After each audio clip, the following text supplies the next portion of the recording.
Então, eu trouxe aqui para vocês mais ou menos um resumo do que a gente vai conversar hoje, que é a respeito, então, desses sistemas de entrega de drogas ou de fármacos, dependendo da tradução, né? Em inglês, seria o Drug Delivery System, e aí, em português, por exemplo, nós temos algumas traduções diferentes. Então, a gente pode ver sistemas de entrega de drogas, sistemas de entrega de fármacos.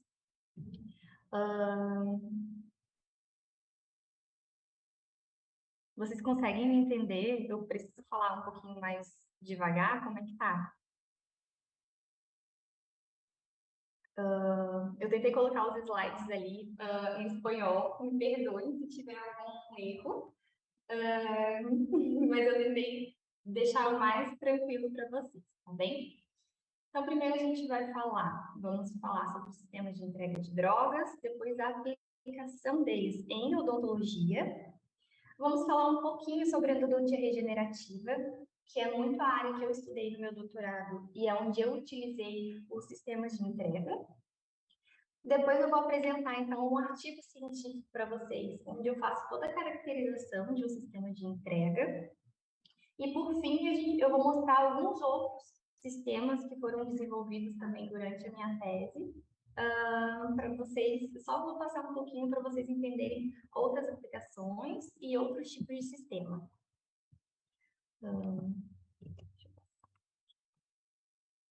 Bom, a primeira coisa que a gente tem que entender quando a gente fala de sistemas de entrega de drogas é que eles têm várias vias de administração farmacêutica para os sistemas de entrega.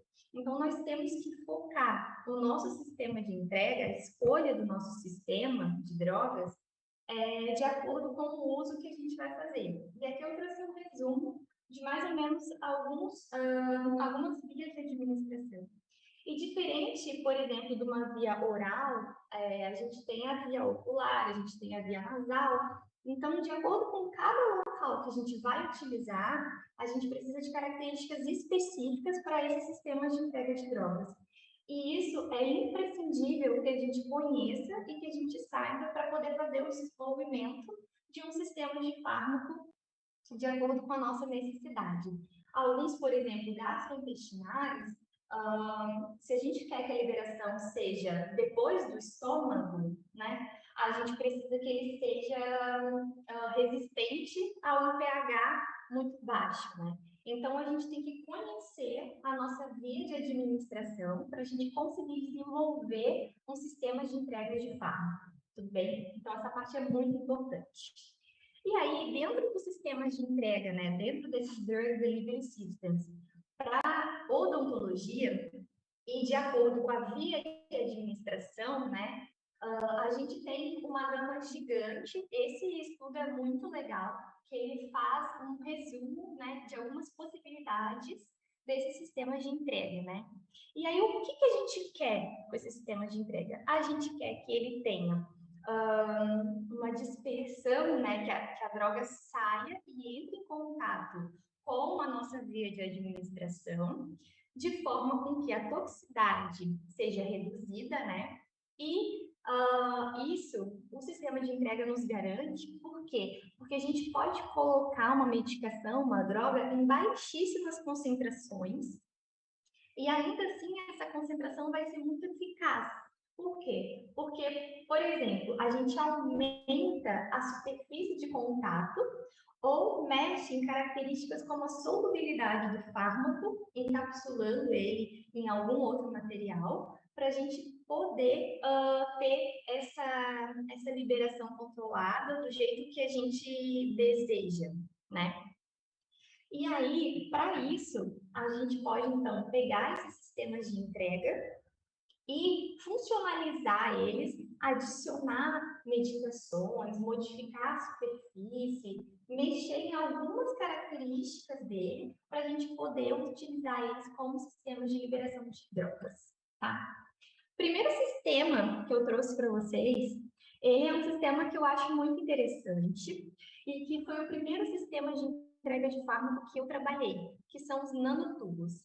Aqui a gente tem uma imagem que foi feita pelo nosso grupo de pesquisa, né, que eu fiz durante meu doutorado, e é uma imagem de microscopia eletrônica de transmissão.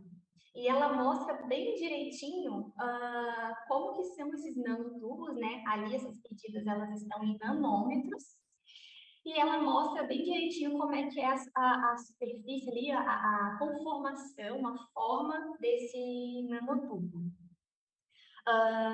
E aí, o que que acontece? Os nanotubos, eles têm várias classificações e vários tipos, né?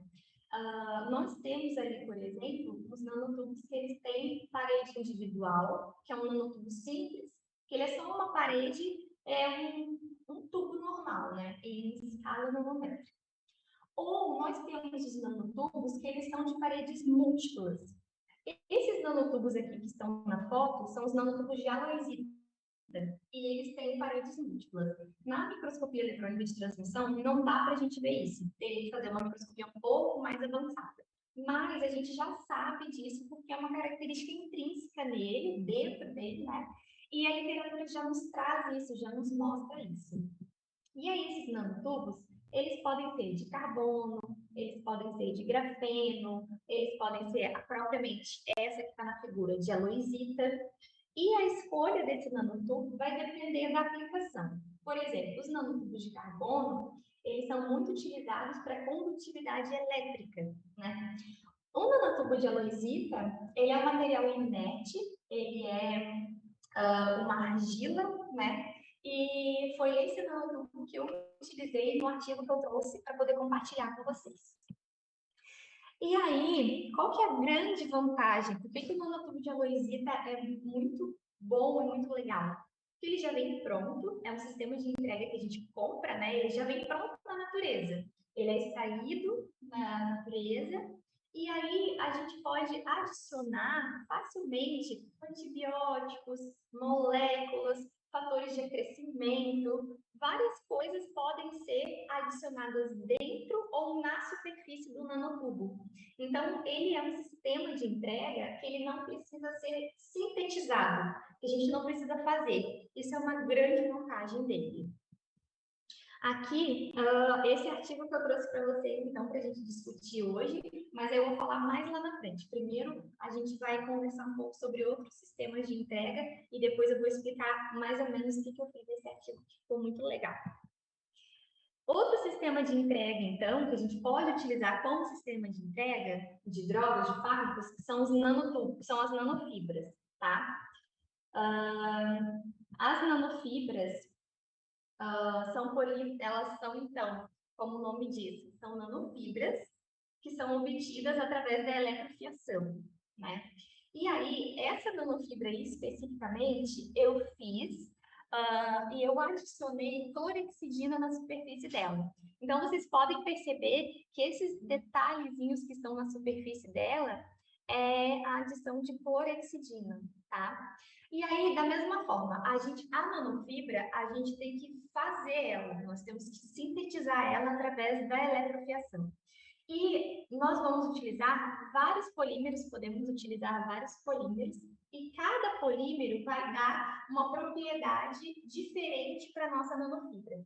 Como é que eu vou escolher os polímeros? Através da minha via, da minha aplicação. Por exemplo, se eu quero uma nanofibra que ela vai fazer uma regeneração óssea, ela tem que demorar mais tempo de degradação. Então, eu preciso de um polímero que tenha uma taxa de degradação mais lenta, mais devagar.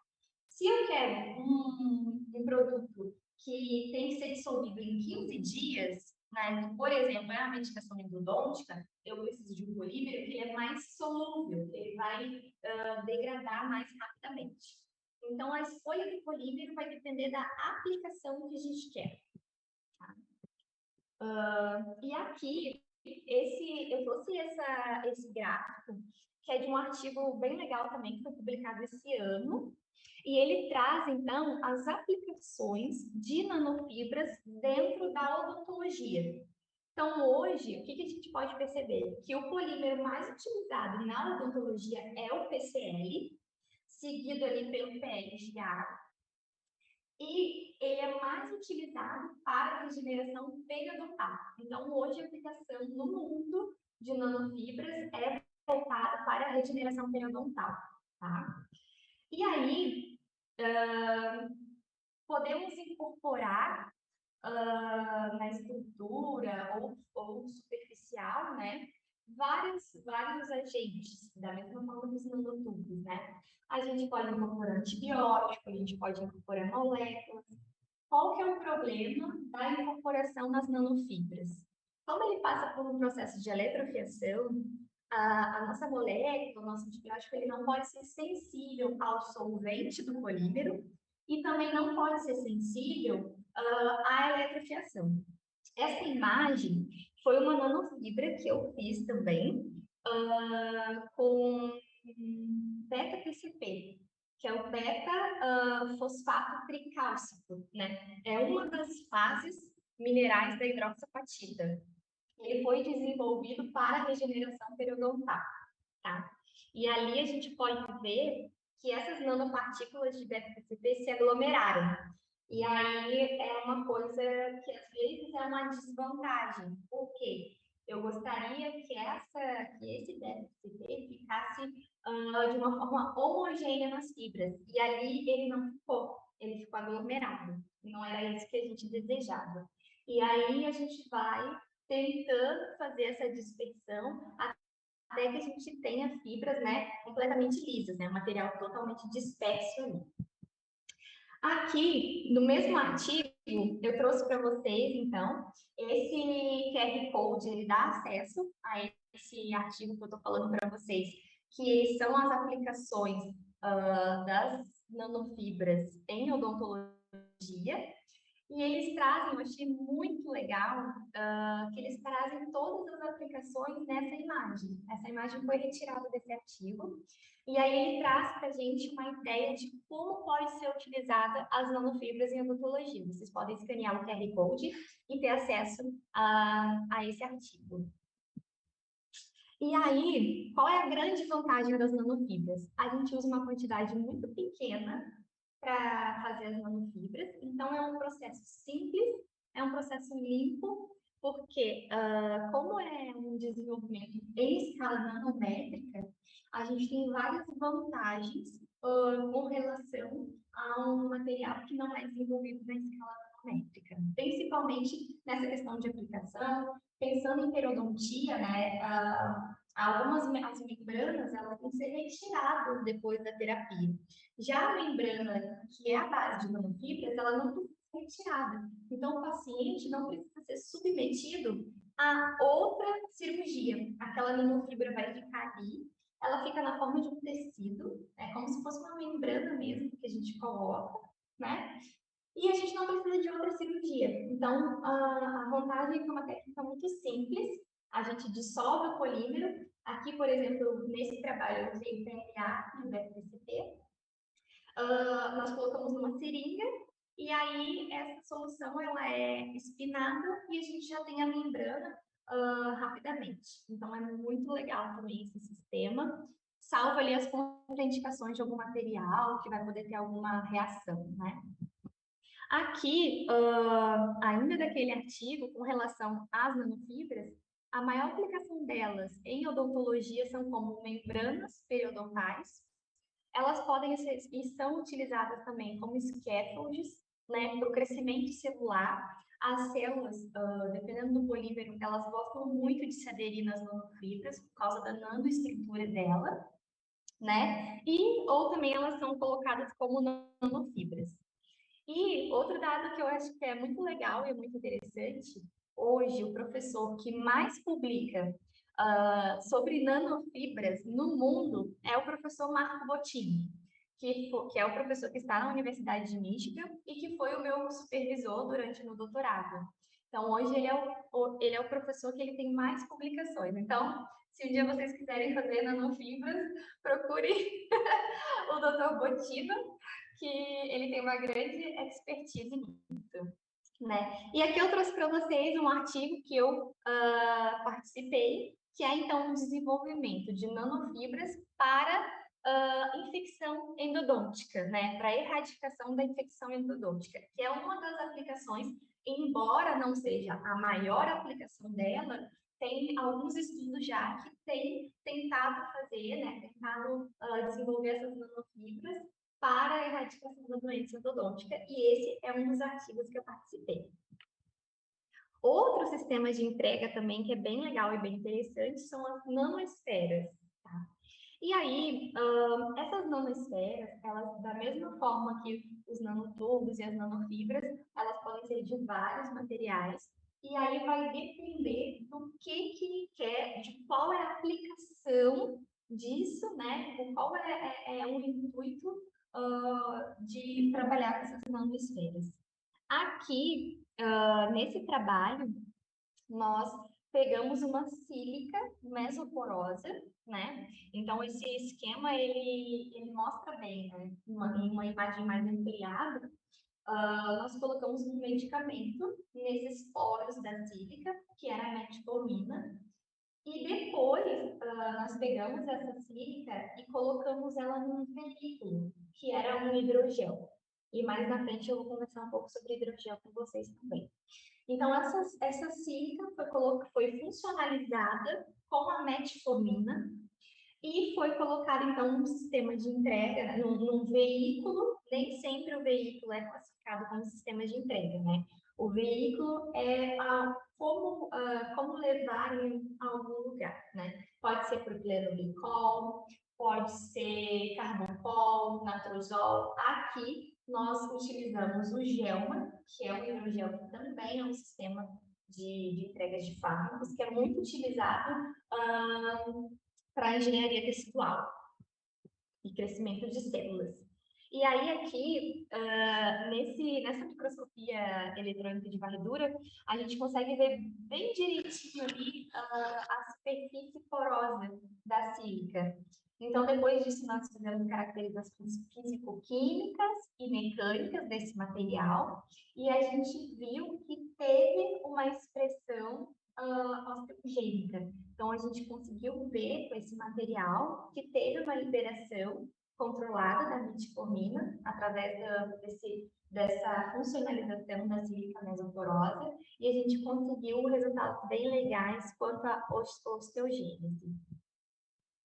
Agora, vamos falar sobre os hidrogéis, né? Os hidrogéis, da mesma forma, eles podem ser de vários materiais, a gente pode combinar vários polímeros para a gente poder modificar, então, o perfil de degradação, a porosidade, resistência à compressão, dependendo daquilo que eu falei para vocês, né? Da aplicação.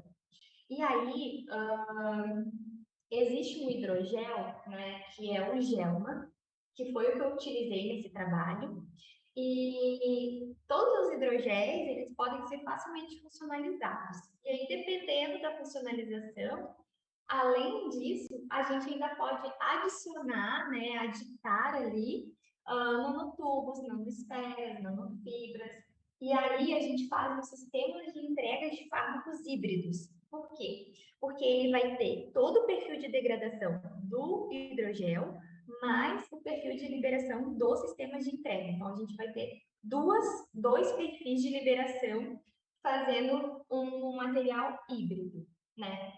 E aí, dependendo do material, nós vemos na literatura que existem hidrogéis altamente biocompatíveis, que são utilizados, por exemplo, para bioimpressão, né?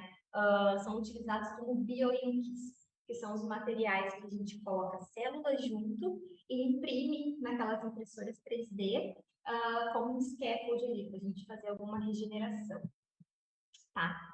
Agora, então, depois que eu falei de todos os sistemas de entrega de fármacos, eu vou falar um pouquinho da endodontia regenerativa, tá? A endodontia regenerativa, eu não conheço como ela é difundida aí para vocês, mas no Brasil, ela ainda está caminhando bem devagar, né? Alguns lugares a gente tem alunos que têm esse conhecimento, tem alguns professores que têm esse conhecimento, e outros lugares não. Por isso que eu trouxe um pouco do resumo do que é endodontia regenerativa, né? Para vocês entenderem a aplicação do meu material lá no artigo que eu trouxe para vocês. Então, a endodontia regenerativa, o que que ela é? Quando a gente tem, então, um elemento dentário que ele não completou o desenvolvimento do forame apical, né? O tratamento desse dente, endodonticamente falando, é muito difícil, é muito desafiador. Por quê? Porque teve, então, a interrupção das paredes, das raízes, né, do crescimento das raízes. As paredes do canal são muito finas, né, por essa incompleta formação do ápice. E aí, para fazer uma endodontia tradicional é muito difícil, e a gente tem algumas opções, né? Então, para o tratamento dos dentes com a risogênese incompleta, a gente tem a psificação e a revascularização. A psificação, ela é, né, demorada, com produção à base de hidróxido de cálcio, e é um processo muito lento. E ela traz, então, dentes que vão ficar com as raízes fragilizadas, com mais predisposição para falhas e fraturas, e diminui a sobrevivência desse alimento dentário. Por isso surgiu, então, a endodontia regenerativa, que é um conjunto de procedimentos de base biológicas que são desenhados para responder fisiologicamente, né, para poder repor as estruturas perdidas de uma forma biológica, fisiológica. Então, o que ela consiste? O dente que tem a necrose, ele vai receber, então, uma medicação, né, intracanal.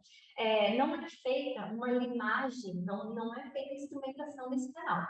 Ele recebe a medicação, é só limpado superficialmente, limpa bem, e depois coloca uma medicação altamente concentrada de antibióticos.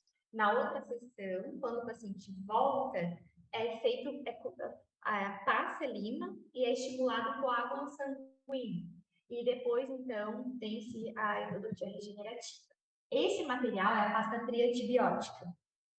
Só que ela é altamente agressiva, ela não tem biocompatibilidade, então ela reduz a sobrevivência das células desse coágulo. Alguns estudos tentam substituir o hidróxido de cálcio, né? Passa pelo hidróxido de cálcio, mas ainda assim não é um consenso na literatura.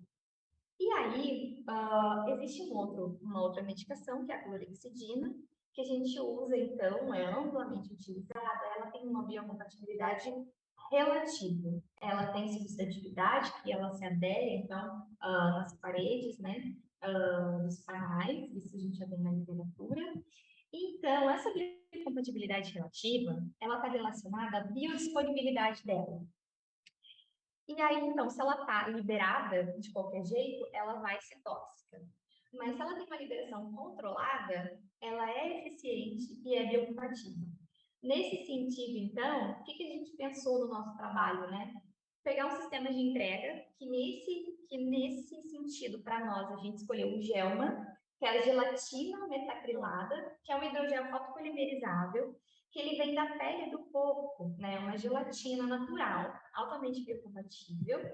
E ela, então, ela tem umas aminas, né? Ela é uma gelatina que a gente coloca, então, uma parte de metacrilato nela, para ela poder ser polimerizável, né? E a gente poder controlar a degradação dela. E ela é altamente biocompatível. E aí, por isso, o objetivo do nosso estudo foi sintetizar e caracterizar um sistema de entrega para administrar, então, uma droga, né, um antimicrobiano dentro do canal reticular, que no caso utilizado foi o clorexidina, né? Além disso, nós fizemos um hidrogel híbrido. Então, a gente colocou a clorexidina dentro de nanotubos de aloisita, que é essa HNT, e o nanotubo nós colocamos dentro do hidrogel. E a partir daí nós fizemos a funcionalização da aloisita, caracterizamos ela, naquela fotinha que eu coloquei lá no início para vocês, fizemos a funcionalização e caracterizamos quimicamente para dizer que realmente tinha clorexidina dentro daquele nanotubo, e depois nós caracterizamos o hidrogel, colocamos o nanotubo dentro do hidrogel e fizemos toda uma caracterização. E aqui eu trouxe um resumo para vocês, né? Olhamos a morfologia, aí a gente colocou, então, a clorexidina dentro e fora dos nanotubos, né? Ali a gente faz várias lavagens, faz vácuo para poder entrar esse material ali. e sintetizamos o gel. Então, essa gelatina foi sintetizada através dessa união, então, da gelatina com o anidrido metacrílico. Fizemos, então, toda a funcionalização, toda a síntese, e depois adicionamos um fotoiniciador nesse hidrogel, para a gente poder controlar bem a taxa de degradação dele. E testamos muitas concentrações disso daí, como vocês podem ver. E aí, depois que a gente testou todas essas concentrações, que viu que estava fotopolimerizando, nós fizemos copinhos de prova, né, as amostras, para a gente poder fazer os estudos, os ensaios e ver o comportamento desse material. E aí, como eu disse ali anteriormente para vocês, a gente fez análise morfológica, mecânica, química, perfil de liberação de drogas, análise microbiológica, biocompatibilidade e biodegradação em física, tá?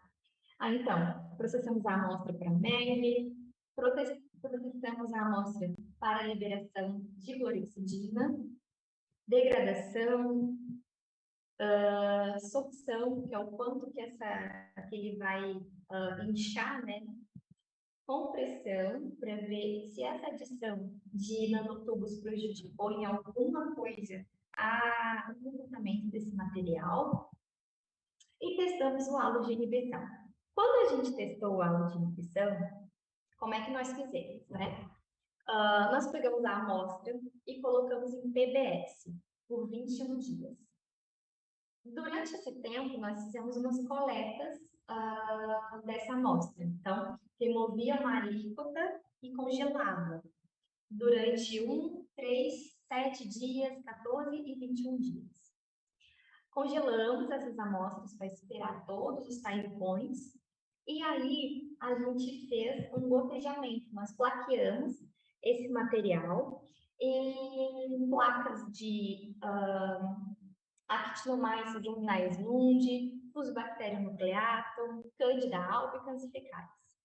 E aí, o que a gente percebeu? Que não teve, o nosso material não apresentou halo de inibição. Não teve nenhum material que apresentou halo de inibição. E o que a gente entendeu? Que a clorexidina, ela não estava saindo do nosso material.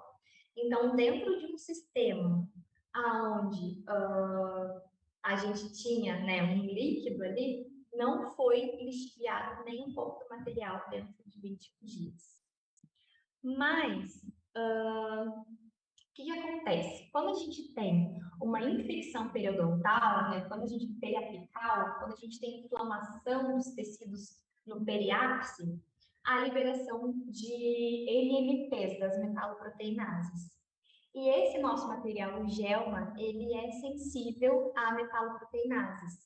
Tanto é que o ensaio de degradação é feito com base com 1 unidade por ml de colagenase. Então, o que nós fizemos? Nós colocamos o nosso copinho de prova na colagenase, a nossa amostra na colagenase, e coletamos essas alíquotas ao longo do tempo. Após 21 dias, a gente percebeu que tinha ação antimicrobiana, né? Então, o que a gente entende do nosso material? Dentro da infecção periodontal, vai ter degradação. Então, vai ter ação antimicrobiana.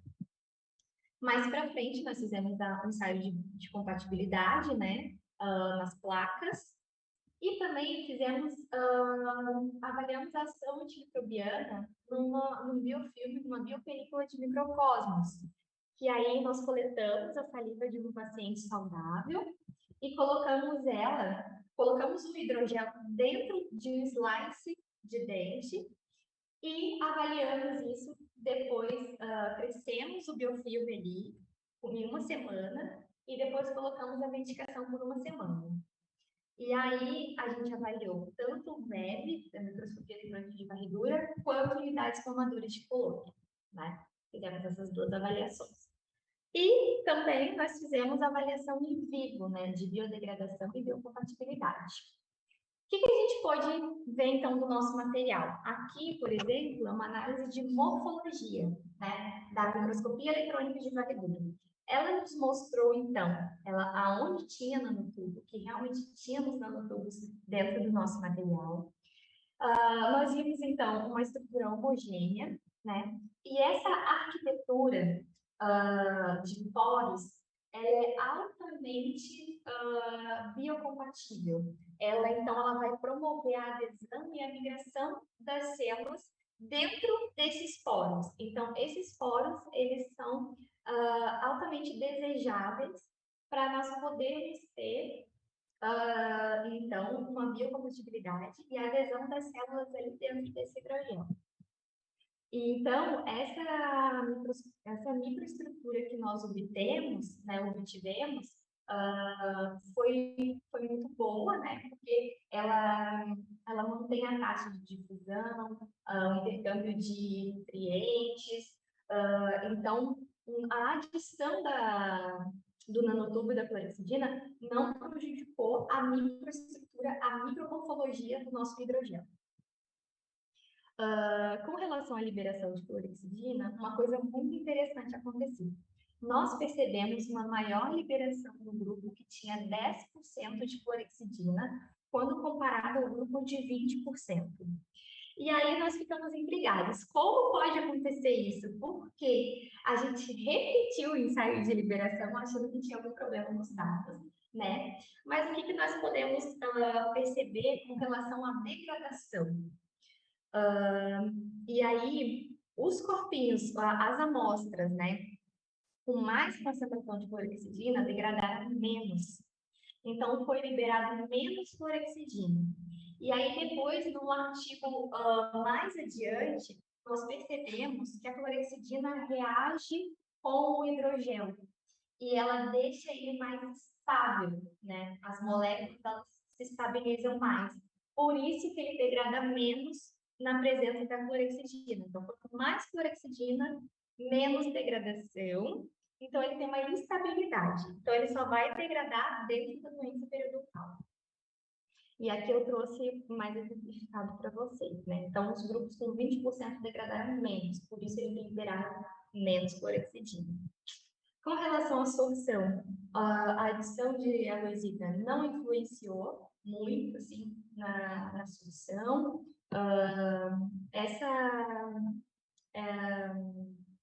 Essa propriedade é importante também por causa da manutenção de água dentro do hidrogel, então, para manter a viabilidade celular, então foi muito bom.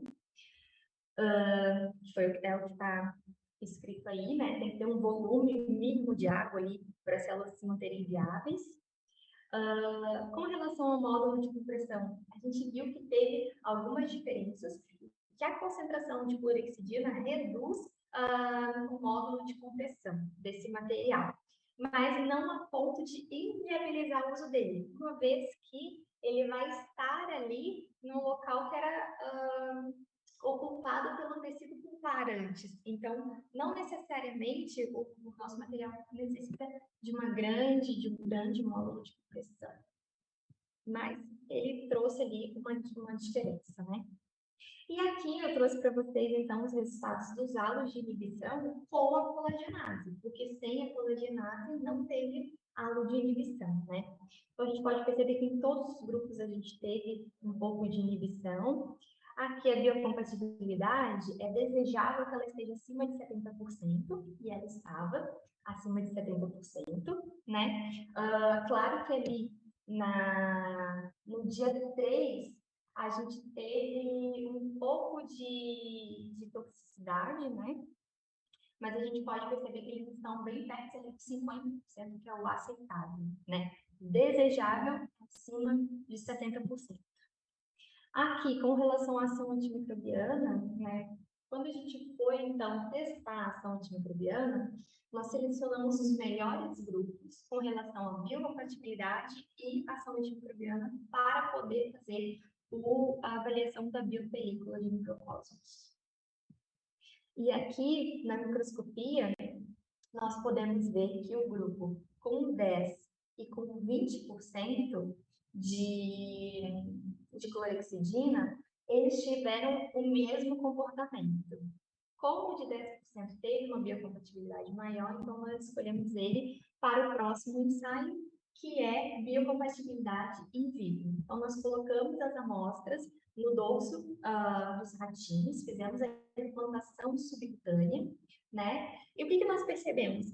Um mínimo de infiltração inflamatória, né? Porque nossa preocupação era com relação à clorexidina, né? Que é dita como um material que tem alguma inflamação. Mas como o nosso sistema de liberação é controlado em duas fases, nos nanotubos e no hidrogel, nós não tivemos esse infiltrado gigante de células inflamatórias, nós não tivemos células gigantes de corpo estranho, nós tivemos sim formação, então, de vasos sanguíneos, né? Favorecendo, então, a angiogênese. E por que isso é muito importante? Porque a minociclina, que está presente lá na pasta TAP, que é a pasta que é preconizada como medicação intracanal, ela é altamente impeditiva, ela tira, então, ela não é favorável ao crescimento dos vasos sanguíneos. E já tem vários estudos, que são esses que eu coloquei aí embaixo, que provam isso, que comprovam que a minociclina ela é ruim para a angiogênese, né? E o nosso material não foi, muito pelo contrário. A gente consegue ver aí a formação de vasos sanguíneos, como está com essas amarelinhas, essas setinhas aí amarelas. E com relação à biodegradação em vivo, o que a gente pode perceber, e esses resultados concordam com a nossa biodegradação e com a nossa teoria da clorexidina, né? A gente pode perceber que nos hidrogéis, onde tem clorexidina, eles estão quase inteiros ali. Eles não foram nada degradados, quase. Por quê? Porque não tinha uma inflamação, não tinha presença de colagenases em grandes quantidades, né? Nós vimos, então, nesse modelo subcutâneo, que o hidrogel sem nenhum tubo de aloesita, ele degradou muito mais rápido. O hidrogel com o nanotubo de aloesita sem clorexidina também degradou rápido, mas o hidrogel com clorexidina demorou mais para degradar. E aí, eu trouxe para vocês esse artigo, que ele mostra, então, o papel das metaloproteinases de matriz dentro, então, da reação, né? Por que o nosso material ele é tão legal assim? Por quê? Quando a gente tem, e esse artigo, ele fala isso, né? O objetivo principal do tratamento de canal é eliminar as bactérias, modular a reação inflamatória e parar a inflamação. E quando a gente tem, então, ali na região periapical, uma inflamação, os níveis de metaloproteinase, eles são altos, os níveis séricos dele aumentam. Então, se o nosso material, ele é sensível a essa metaloproteinase, quando está inflamado, a gente vai ter uma liberação gigante de clorexidina e vai matar todas as bactérias. Se não está inflamado, a gente não tem liberação de clorexidina, né? Então, essa degradação, ela é mediada pelas metaloproteinases durante a progressão da doença periapical. Por isso que nós dizemos que o nosso sistema, ele é on demand, ele é sob demanda. Então, como estou dizendo aqui, eu trouxe esse resumo para vocês. O principal objetivo do tratamento endodôntico é eliminar as bactérias, os fatores de virulência, as toxinas. Então, uma vez que ela não tem bactéria, que não tem toxina, esse processo ele não tem mais, né? E o que a gente infere, então? O nosso material, ele vai atuar somente na presença das formas ativas das metaloproteinases de matriz, que estão destruindo todo o tecido inflamatório, né? Que estão ali durante a doença periapical. Então, o nosso artigo, né, ele é muito legal porque ele mostra que o nosso sistema de administração, ele está adequado quimicamente. Quando tem inflamação, ele vai liberar a clorexidina. Quando não tem, quando ela está modulada, não tem liberação de clorexidina, né? E aí foi muito legal essa questão, porque a gente consegue modular a ação antimicrobiana e a toxicidade ao mesmo tempo, né? Mostrando, então, um potencial muito grande desse material ser utilizado, então, principalmente para esses casos de dentes com risogênese incompleta que tenham lesão periapical, né? Que estão em necrose, né? E aí é claro que a gente sabe que é um estudo laboratorial, então a gente ainda precisa de estudos adicionais para poder investigar mais a fundo, né, um modelo mais complexo, estudos in vivo, estudos em dentes, para a gente poder realmente levar esse material e implementar ele na clínica odontológica. E aqui, como eu tinha dito para vocês, nós temos outros materiais, né, outros sistemas de entrega que foram desenvolvidos, né, por mim e pela minha equipe. Então, quando eu tive os resultados desse estudo que eu acabei de conversar com vocês, nós tivemos a dúvida de o que aconteceria se a gente adicionasse a clorexidina diretamente no hidrogel. E aí nós fizemos esse artigo que foi recentemente publicado, né? E aí sim nós percebemos claramente a relação da adição da clorexidina no hidrogel. Então, quanto mais clorexidina, menos degradação ele trouxe, tá? Aqui é um outro sistema de entrega que a gente desenvolveu também. E nesse sentido, vocês lembram que eu falei que tem vários outros sistemas, né? E a gente pode usar dois sistemas em um só e tudo. Então, nesse paper aqui especificamente, nós pegamos a ciprofloxacina e colocamos ela dentro de uma beta-ciclodextrina. Ele é chamado de um complexo de infusão. Então, nós colocamos a ciprofloxacina para melhorar a solubilidade dessa droga, né, e a biodisponibilidade dela dentro de um sistema de entrega. E aí, o que a gente fez? Depois que ela estava dentro desse complexo, nós colocamos ela dentro de nanofibras. Então, a ciprofloxacina foi colocada na beta-ciclodextrina, foi eletrofiada em nanofibras e depois disso nós colocamos ela dentro de um hidrogel. Então, não necessariamente a gente precisa usar um sistema de entrega. Nós podemos utilizar vários sistemas de entrega dentro de um material somente. E aí nós cortamos as nanofibras, né, através de uma técnica de criogenia. E aí sim colocamos ela nesse hidrogel que eu estava falando com vocês, que é o GELMA, e testamos ela tanto para a doença periodontal quanto para a doença periapical. E aqui eu trago para vocês, então, outro material, outro sistema de entrega também que eu testei.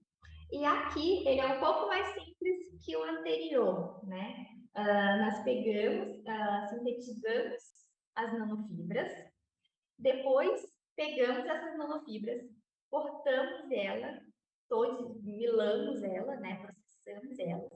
E, da mesma forma, a gente adicionou no hidrogel. E aqui, essa imagem, ela nos mostra, então, se vocês olharem bem de pertinho ali, dá para ver uns pedacinhos de nanofibras ali dentro dessa matriz que nós desenvolvemos, né?